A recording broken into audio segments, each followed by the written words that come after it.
একটা কথা আজ স্বীকার করি, আমি আমার বাবাকে কখনো বলতে পারিনি, বাবা, আমি তোমাকে খুব ভালোবাসি। কথাটা সহজ ছিল, কিন্তু মুখ থেকে বের হয়নি। ছোটবেলা থেকে বাবাকে দেখেছি নীরবে সব সামলাতে, হাসি মুখে কষ্ট লুকাতে, নিজের স্বপ্ন ভেঙে আমার স্বপ্নটা জোড়া দিতে। কিন্তু কখনো ভাবিনি এই মানুষটারও শুনতে ইচ্ছে করে, বাবা, তুমি অনেক দামি। আমি ভেবেছি বাবারা বুঝি এসব চান না, বাবারা শক্ত, বাবারা কাঁদেন না। কিন্তু সত্যিটা কি জানো? বাবারাও মানুষ, তারাও ভেতরে ভেতরে ভেঙে পড়েন, শুধু সন্তানদের সামনে তা দেখান।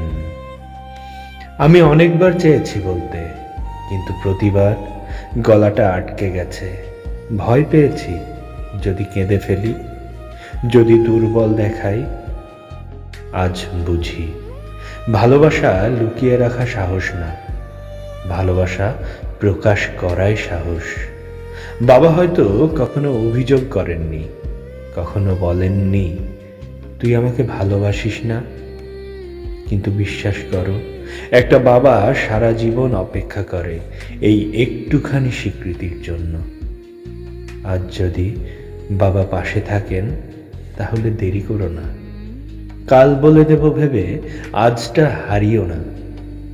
আর যদি বাবা আর না থাকেন, তাহলে এই আফসোসটা আজীবন বুকের ভেতর নীরবে পোড়াবে।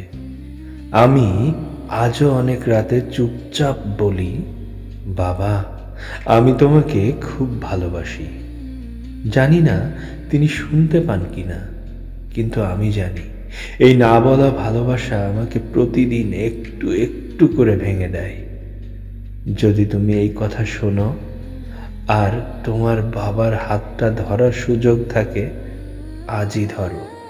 কারণ সব ভালোবাসা বলা যায় না, কিন্তু কিছু ভালোবাসা না বললে চিরদিনের যন্ত্রণা হয়ে যায়।